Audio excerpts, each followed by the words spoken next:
Welcome back to the Football Block. We are back, and we are here again with more Champions League talk. Today, we are We're going to be back. talking about the Champions League quarterfinals for the 2021 season. So, we're going to run And through our boy, do we have a predictions. show for you. What'd you say? I said, and boy, do we have a show for you. Oh yeah. Well, it's I was just about to say there's only 8 teams left, but four great matchups. These are I'm really excited for these. So today we're just going to run through our predictions. We're going to talk about what we think the score is going to be, who's going to go through, and then what the semifinals are going to look like. So anyway, I'm joined here with Christian, and Christian is going to start us off.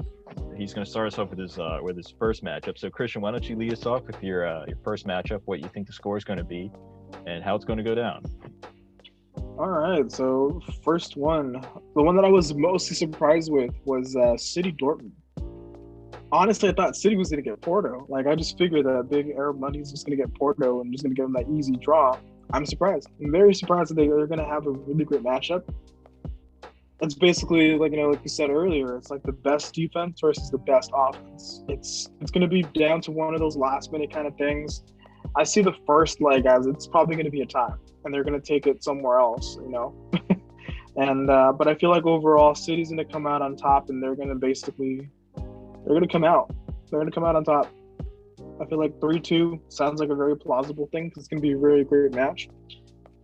Except I don't really see Dortmund doing anything if they tie on the first, I don't see them doing anything on the second leg. I really don't. I really, really don't. But yeah, that's my opinion on that first match. Yeah, I think I agree. I think this one's a little straightforward. I think Man City is just clearly the better team, and as we already said before, this is going to be billed as the best defense versus the best offense, arguably. Dortmund have 17 goals in 8 games this season. Yet Man City have only conceded 1 goal, so 1 goal the entire Champions League campaign. But if you look on the flip side, Man City have also scored 17 goals, whereas Dortmund had conceded 9. So Man City just have the overall better record. And I think when you look at Dortmund's offense, this is going to come down to Haaland. He is arguably the most clinical striker in the world right now. Maybe not the best overall, but most clinical, I would say. He's the Champions League top goal scorer this season with 10 goals. So Dortmund's, their only chance of going through is with Haaland. But I think that, this is the first time that Haaland and Dortmund are really facing an elite defense. They face Sevilla. Sevilla has solid defense, but it's not world class. Sevilla though. Yeah, they're a good team. Yeah, they're a good team, but they're not Man City. And in the group stage, Dortmund had Lazio and other teams. Lazio was the only team that could really trouble them. And welcome to Lazio. Yeah. Dortmund. Welcome to Lazio. Dortmund, I think, lost a match and then won, but after that, they were able to easily top the group by winning every other game. I think they may have tied one other than that. Man City have just steamrolled everyone in this competition so far. But they do have trouble up front. They have some injuries and some out-of-form players. Aguero's been injured for almost majority of the season. Jesus has been, okay. Mahrez has been okay. Their top goal scorer is İlkay Gundogan, who's a midfielder, which is kind of strange. If you look at their... It'll be interesting to see how he goes up against his old club, though. Yeah, that'll be really interesting. So it's going to be very interesting. Yeah, I know he probably has he probably loves the club, Dortmund, a lot. That's where he started out at. But, so this might be, kind of emotional from his point of view. But I think that Man City's weakness could be their just inability to be clinical at times. If you look at their last matchup against Mönchengladbach, they easily walked through it 4-0 in aggregate. But the second match, they won 2-0. But it easily could have been 6 or 7-0 if Mahrez could just pass the ball. But he would just always pissed off a lot of Algerians right now. Yeah. He pissed off a lot of Algerians. Yeah. Well, at least he started, so but I mean, You they're know, still not happy with him just starting. They want him to do everything. Like I feel like if every position was Mahrez, they'd be like super happy about it. yeah, it was just Mars, no one else, just Mars versus the other 11 players. But Shout out to FNP right here. Shout out to FNP. yeah, but Pep, he does have a tendency to overthink these Champions League matches. Case in point, Leon last season. But I think he'll have learned from his past mistakes. I mean, if you just look at the league tables in England right now, Man City are first with a 14-point gap, whereas Dortmund are fifth. Like they're not even in a Champions League spot right now. They're 6 points behind the top three. Like their defense is just not good. Like they've conceded way too many goals. Their offense, as I said before, is their saving grace. But I think overall, Man City is just a much better team. I think Dortmund will score goals. I think it's going to be 4-2 on aggregate, but Man City is just going to outclass them. So on to the next match. I'm going to be talking about Porto versus Chelsea. Very interesting matchup, I think. There always tends to be at least one unexpected team in the semis. If you look at last year, Leipzig and Lyon, and then 2019, Ajax and Spurs, and then 2018, Roma, you can argue Liverpool. I think 2021, I think the unexpected team is going to be Porto. I'm going to say Porto is going to upset Chelsea. They played extremely smart against Juventus. And if you look at Chelsea's game against Atletico, they really relied upon counter-attacking, crossing balls into the box. And Porto, especially with Pepe, who rolled back the years and was amazing against Juventus, they did a great job of managing all these crosses into the box and snuffing out counterattacks and things like that. And then on the other hand, Chelsea's attack isn't really firing on all cylinders. Berner looks to be getting into good form, but Kai Havertz only has 4 goals all season. Ziyech only has 2 goals all season. Pulisic has barely played. And then in the Champions League, Giroud is their only reliable forward. So I don't know. I think if their attack gets going, it's going to win them the tie, but I don't think Chelsea have fully learned Tuchel's style. He's still relatively new. On the other hand, Porto, it's an underrated squad, but they're very solid. Oliveira, Taremi, Marega, really reliable guys. And then, of course, Pepe, as I mentioned before, in defense. But I don't know. I think that they're going to pull off the upset. I think it's going to be really close.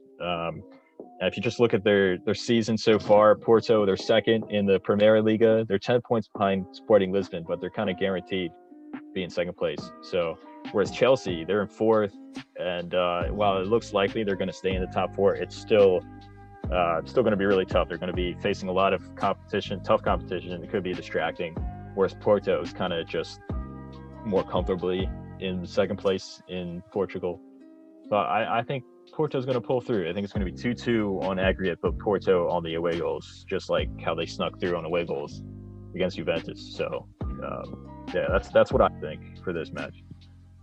Yeah, interesting, because I think the complete opposite, honestly. I feel like, taking what you said into consideration, I was going to say under Frank Lampard, but I forgot Thomas Tuchel's the manager now. But in that respect, I feel like they're still kind of playing like a little bit of a Lampard-esque kind of style. And like I said, they're not used to it. Honestly, I feel like Porto just might have gotten lucky on it. In all honesty, the game against Juventus did surprise me. I saw the replay. I was like, okay, there might be a little something. They might put up a little bit of a fight in the first leg, but I feel like it's going to make such a minimal difference. They're probably going to go away with like a 1-0 win I don't know if they're going to play in Stamford Bridge, but because with this whole COVID stuff, Liverpool playing in what was it, Budapest? Yeah, I think it was. They're playing Budapest again. Yeah, like I don't know if they'll go back, but still, wherever's Chelsea playing at home, I feel like Porto's probably they're gonna get like a 1-0 win, but I feel like Chelsea's gonna turn around in the second leg. I feel like Tuchel has had his his opportunities to convert his teams into more of like a stronger side. What he did at PSG, evidence is last year when he took him to the final, basically. So I feel like Chelsea might step on the gear on the away match, and I feel like it's going to be impossible for Porto to catch up. I don't know what else to say, but I feel like Chelsea's in danger. Yeah, I mean, I I agree. I was kind of going out on a limb on this one, but if Chelsea go through, I wouldn't be surprised. But anyway, why don't you lead us into the third matchup we're covering today? So, the third match, Bayern versus Paris. So this is one of the two rematches for finals, which is pretty interesting to see. This is where I said in the beginning, I'm like, this is where it's very interesting where to see that it's basically teams that have already played in the finals themselves. Bayern already knows how well Paris plays. Different management. Now we're under Pochettino.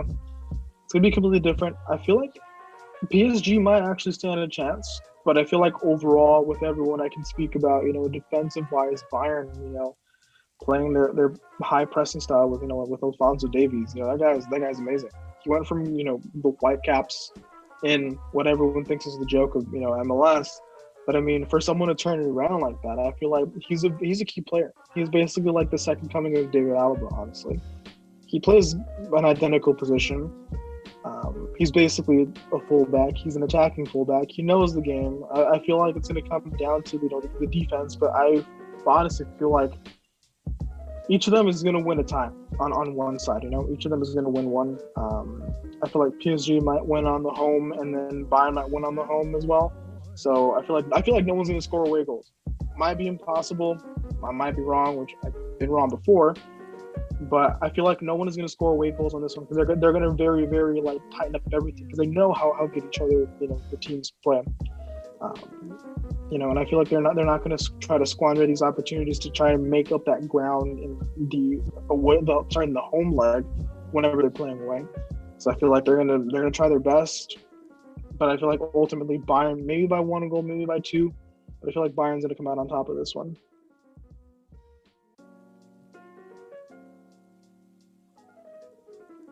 Sorry, I was on mute there. Yeah, I agree. I think Bayern's going to go through. Both teams are known to have great attacks, but they're also known to have defensive errors, which I think is going to make this matchup really interesting. I think we're going to see a lot of goals. If you look at each team in their form, currently Bayern, they're not as good as they were last season, but I would still say they're arguably the best team in Europe. It's either between them. They're still formidable against everyone else. Yeah. Whereas PSG, they played great against Barcelona in the first leg, then they were really poor in the second leg. You feel like if Barcelona had been a little more lucky, or if they had a center forward, they could have made the comeback against PSG, which is a little troubling, given that PSG was at home too, and they couldn't really put the tie to bed. So, and Bayern, on the other hand, went to Italy and absolutely crushed Lazio. Albeit it's a much weaker opponent, but still, Bayern was just utterly ruthless. They just crushed Lazio. For Paris to win, I think they really need a big individual performance from one of their star players. So Neymar, Mbappe, or Di Maria, someone like that needs to step up and just have a world-class match or two matches for them to go through. Which is where they might slip up, honestly. I feel like Neymar mostly is absent in these big games. I mean, I don't know what the hell happens to his head, but it seems like he doesn't want to win anything.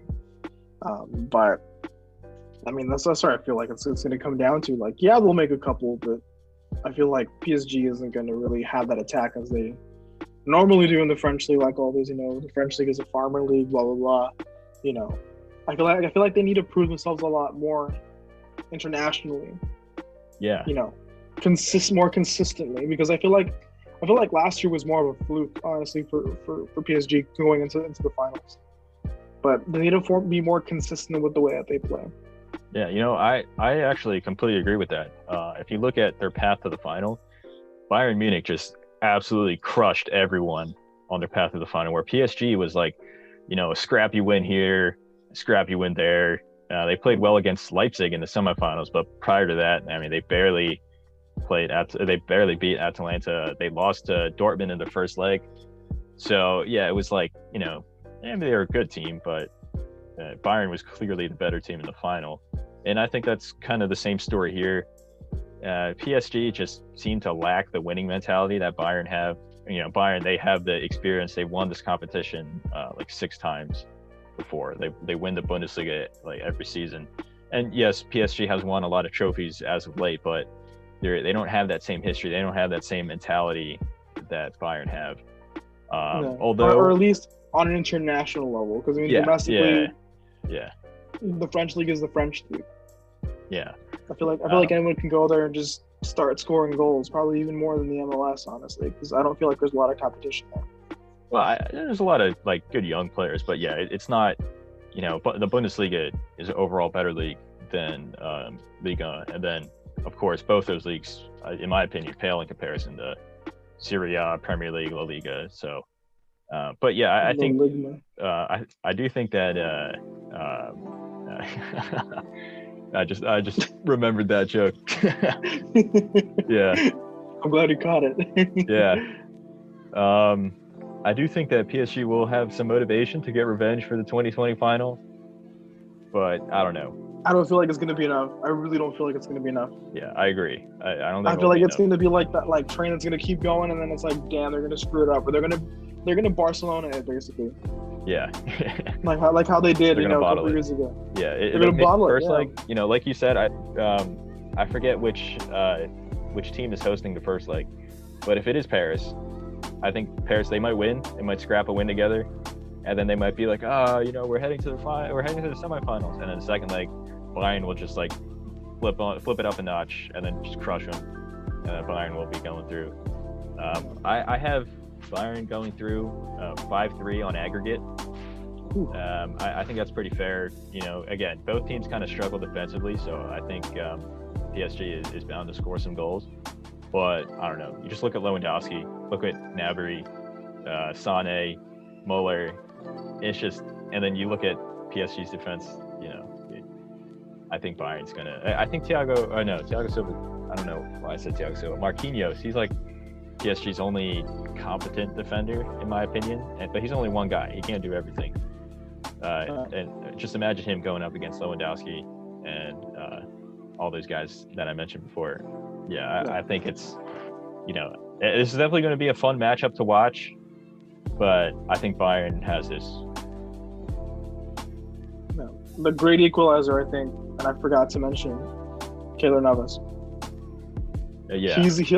Dude, this guy becomes a freaking superhuman. I don't know what he eats in the morning, but he basically becomes a superhuman. It was evident against Barcelona, the way he was playing. Like, I feel like he's going to play the exact same way, but I feel like the defense is going to let him down. I mean, like, Kimpembe is a pretty strong defender up in the back. Wow, that's terrible. But yeah, I feel like, I don't know, something's going to be interesting about it. It's like, when Germans go to Paris, it's a bad night automatically, Yeah. So, a little history thing for everyone. Yeah, history lesson right there.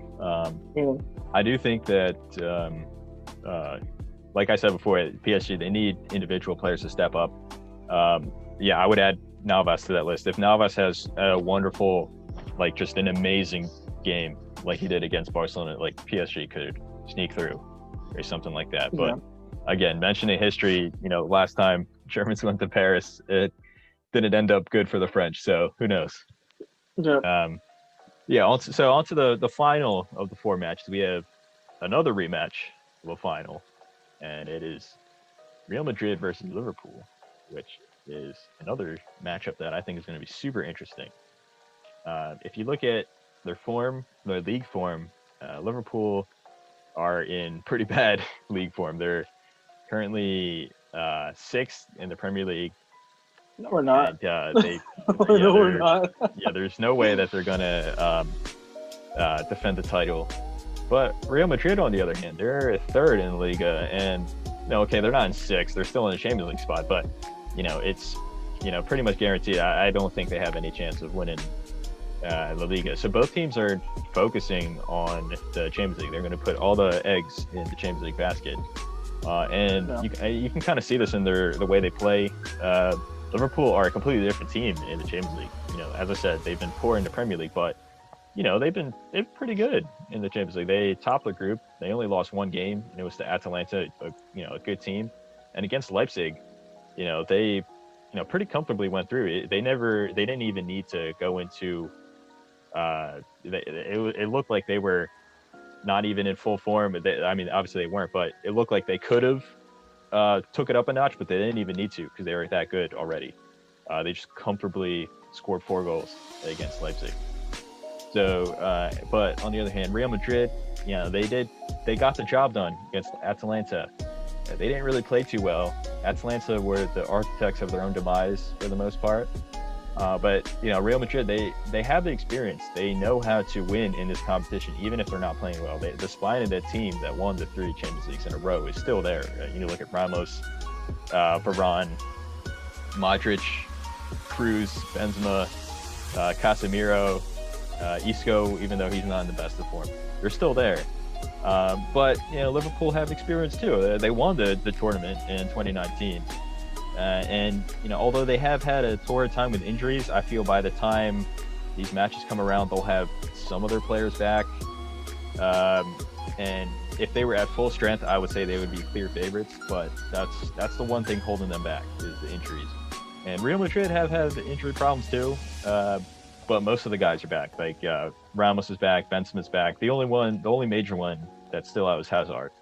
But again, if he was not injured, I don't know how much of a difference he would make because he has not had a good time at Real Madrid so far. And what'd you say? I said thick. Yeah. Hazard is like thick with like a crap ton of C's. Yeah, I know. It's. Oh my God, I'm never gonna forget all those NFP memes about. I can't believe they deleted that group. It's such a shame. I know. Such a shame. RIP FNP. Yeah. Always in our hearts. Yeah.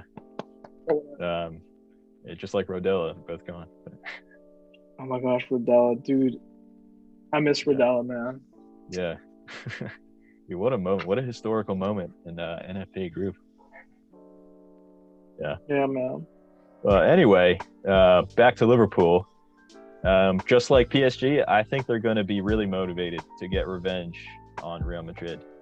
And I think they're in a much better position than PSG to get revenge, though. Salah in particular, he's been pretty good in the Champions League, and I think he's gonna have a good 2 games here. I think he's gonna really take it up a notch, take it to another level. And like I said before, so far this season, Real they've gotten the job done in the Champions League, but they haven't really played that well. Whereas Liverpool saved their best football for the UCL. So overall, I think it's going to be really close, but I think Liverpool are going to just sneak through on away goals. I think it's going to be 4-4 on aggregate. I think it's going to be, again, a high-scoring game, really fun to watch, but I think Liverpool is just going to do enough to go through. Interesting. You have more hope than I do as a Liverpool fan myself. I feel like this match is going to be pretty evenly distributed. Like you said, I feel like on form-wise, Real Madrid has done a lot better in terms of just having their consistency. They have a lot of squad depth is the problem with Liverpool. We don't have enough squad depth. I mean, whenever our front 3 get injured, who do we pull out? I mean, no offense to Origi, because Origi saved the squad a couple times.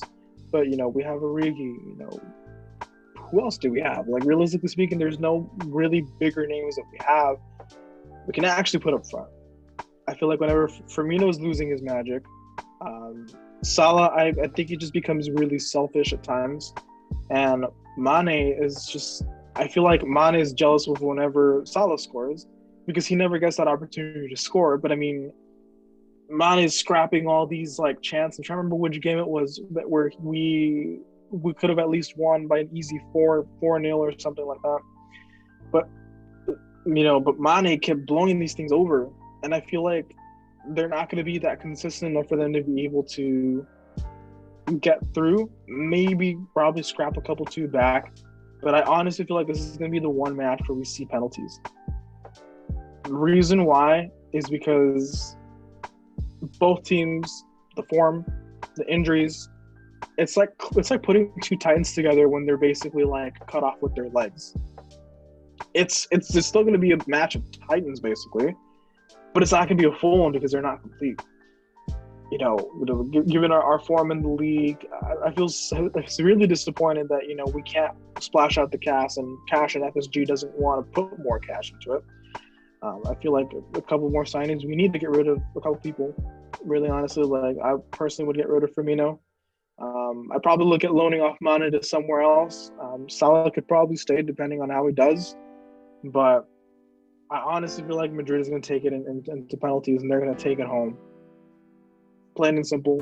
From a Liverpool fan, I mean, I've been right about Liverpool's predictions. I've even told you for the last 2-3 years now about them going like into the finals, getting eliminated by Atletico. Yeah, Atletico. Yeah, I remember that. Yeah. Yeah, like getting you completely humiliated. Like I completely called it. I'm like, I know this because you only know your team's best, and you know when they're at their best and at their worst. And a lot of Liverpool fans are actually grilling me because they're like, "You have no faith in the thing. You have no faith in the club. What kind of a plastic fan are you?" Like, no, I'm being realistic. Realistically speaking, we don't have the power that we used to because of their injuries. Van Dijk goes down. Who do you got? Gomez can back it up. Matip can back it up. But realistically speaking, they're basically injured too. Who do we got? We had to get Ozan Kabak, which I have no idea what the hell he's done at Schalke.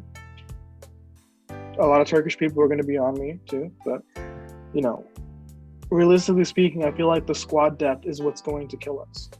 Alisson's form too has been dipping. I feel like in turn, I'm like, I knew something was off when I saw him at Leicester when he gave up like those howlers.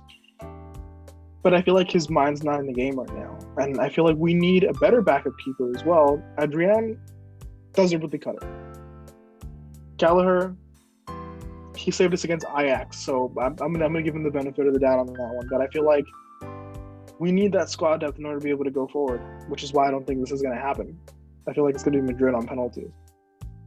Yeah, I really like what you said about it's like two Titans without their legs. I 100% agree. I think if you look at Bayern versus PSG, that it's like the two teams in top form that are just going at it.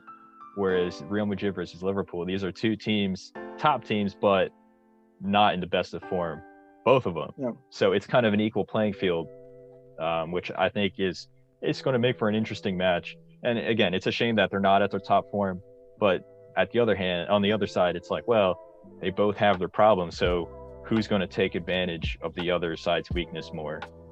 Which again is going to make, I think it's going to make for a really good game or two games to watch. So anyway, that's our predictions for the four matchups. For me, I have Man City, Porto, Bayern Munich, and Liverpool going to the semis. Who do you have, Christian?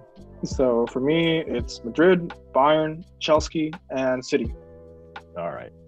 So and yes, I'm aware I said Chelsea. Yeah. Russian money. Until Roman Abramovich gives the ownership, I will not stop calling it Chelsea. Yeah. 442. 442's shout out right there. Classic. Oh gosh, cringe. Yeah. Hey, they were funny when I was like 14. Okay. Yeah, but that was when we were like 14, man. We're like what? Well, you're still like what? 20? 19? 20. Yeah. Yeah. See, it's not funny. It's not funny anymore. Yeah, I mean, occasionally I'll look at like the 2014 World Cup videos. They still make me chuckle, but it's more so than nostalgia. But hey, credit to the guy for working hard. I mean, he has to animate and do all the voices for like everything. So yeah, credit. I'm surprised he didn't get banned for all like the black players he had in the beginning. with the big eyes and the big lips. Like, damn, man. I mean, that was like, back when you could have that more edgy kind of humor. No one got really offended, but I don't know these days. Yeah, man. So, but anyway, that's our predictions. I think, again, like I said many times before today, I'm really excited for these matches. I think they're going to be really, really fun. Hey, watch them be like all 0-0 or something. Dude, I know. I mean, it's bound to happen. I mean, wasn't there one year where everyone was just like tying and tying like. There was the one year, it was 2019. It was Bayern versus Liverpool, and then like Barcelona versus Lyon. Like all the first matches were all terrible. There was like two 0-0 matches on the same day. Luckily, all the second legs are really good, but still, like all the first legs are just bad. No. But yeah, and so anyway. So now that Barcelona's out, who are you supporting? I am so I'm a Barcelona fan. They're out, and Luis Suarez is one of my favorite players, so then I was kind of rooting for Atletico. They're out. I really like Youssef En-Nesyri, the Sevilla striker, but then they're out. Atalanta, everyone's favorite underdog team, they got eliminated by Real Madrid. So, I heard Brad Guzan is their keeper. They needed him. Dude. That goalkeeper, I forget his name, for Atalanta, he made the mistake for the one goal for Real Madrid. It killed all the momentum that Atalanta had. They needed Guzan there. But anyway, I am not to now play going on to jokes on Atlanta. Yeah. Atlanta. Yeah. Anyways, I'm stupid. Yeah. They should get Joseph Martinez while they're at it too. You could do them a good They should get me out there. They should get me out there. I probably do better than a lot of these Serie A freaking goalkeepers. Yeah. So anyway, I am going to be rooting for Porto. They're the only underdog team left. Portuguese team. I like the Portuguese league. I think it's an underrated league. Porto has a bunch of players I like too. Oliveira is really good. I used to hate Pepe because he used to play for Real Madrid, but I respect him now as a great defender. And Man City, though, if they win, I won't be too mad because of my respect for Pep. So, but anyway, obviously, I don't think so. Rooting for Liverpool. I don't think so. I know you're still rooting for Liverpool, but one can only dream. I'm still going to be a fan whether or not we get every single Champions League in existence or whether or not we get none. I'm still going to be the same thing, but I'm a little skeptical about how they'll do. But if they pull it out, then I'm proven all wrong. But I feel like low key, I feel like the one that might actually take it again is going to be Bayern. I feel like it's going to be Bayern again. Yeah. Again, it's a tournament. Ultimately, it's just the strongest one out of all of them. The most consistent, the most strongest. If I'm wrong, then I'll wear a jersey of whoever the hell wins the Champions League, and I'll post it up on Facebook or on Instagram. And I'll for an entire week. I cannot change that for an entire week.